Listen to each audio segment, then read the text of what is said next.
l'artiste mérovingien, on se retrouve aujourd'hui pour cette 5e semaine des quêtes Polygon ZKEVM. Comme d'habitude, quelques swaps cross-chains vont nous attendre, quelques follow aussi, rien de plus simple, je te montre de suite sur mon écran. Donc ici, comme tu vois, on va devoir suivre CryptoRubik sur Twitter pour commencer. Voilà, tu follow, tu peux laisser ouvert, comme ça tu as une follow après.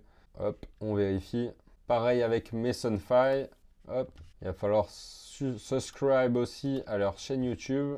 Tu t'abonnes, aussi simple que ça. Tu vérifies, c'est good. Donc maintenant, les swaps qui sont intéressants. Ici, on va devoir donc réaliser un cross-chain swap de n'importe quel montant à partir ouvert Polygon ZKEVM avec n'importe quel token sur Rubik Exchange.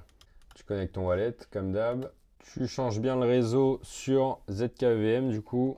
Donc là, perso, je vais faire un swap d'USDT Polygon vers de l'ETH ZKEVM. Toi, tu peux choisir n'importe laquelle de ces blockchains-là et n'importe quel token que tu as dans ton wallet, forcément. Au final, j'ai décidé de swap de ZKEVM vers Arbitrum de l'Ether. Et comme tu peux le voir, il y a quand même 2 $ de frais, plus un impact qui est assez grand, de 43%. Tu peux voir ici, Price Impact. Donc, en gros, il y en a pour 4-5 $ de fees sur ce swap-là.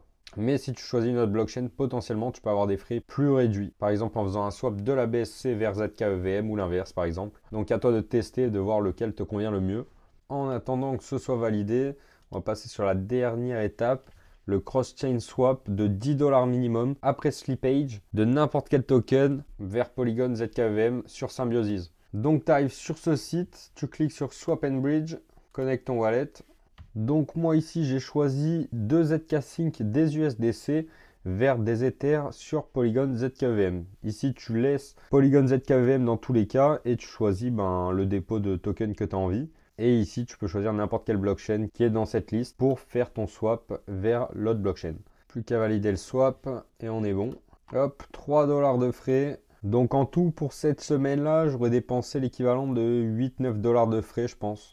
Donc c'est bon, c'est en cours. Sur Rubik, la transaction est bien passée normalement, donc on va pouvoir la vérifier. C'est good. Pareil, donc là tu peux close. C'est quoi ça? Ah, il y a peut-être des points à récupérer. Swap and earn ici. Je sais pas du tout ce que ça fait, faudrait dig, mais peut-être intéressant de les récupérer. Et là du coup c'est good, la transaction est bien validée. Il n'y a plus qu'à vérifier ici. Bon, du coup, comme tu le vois ici, j'ai pas réussi à vérifier cette dernière mission, tout simplement parce qu'il faut attendre 30 minutes. Donc pour la vidéo, je vais pas attendre ces 30 minutes, mais tu as capté, normalement, il n'y a pas de souci. À partir du moment où tu transfères plus de 10 $, sans compter le slippage, bien évidemment. Et une fois que c'est fait, tu n'as plus qu'à claim ta reward ici, comme d'habitude. Et tu l'auras donc sur ton profil en haut à droite. J'espère que ce petit tuto t'aura été utile. En soi, il n'y a vraiment rien de compliqué. Il y a juste la dernière quête où tu vas devoir attendre un petit peu plus longtemps pour confirmer ton swap. Mais c'est la seule chose, un petit peu de patience. N'hésite pas à mettre ton meilleur pouce pour nous soutenir. Commente en dessous de cette vidéo si jamais tu as eu un problème pour qu'on puisse t'aider. Si tu vois cette vidéo sur le Merov Club, tu peux aussi commenter sous le post. J'irai checker les messages.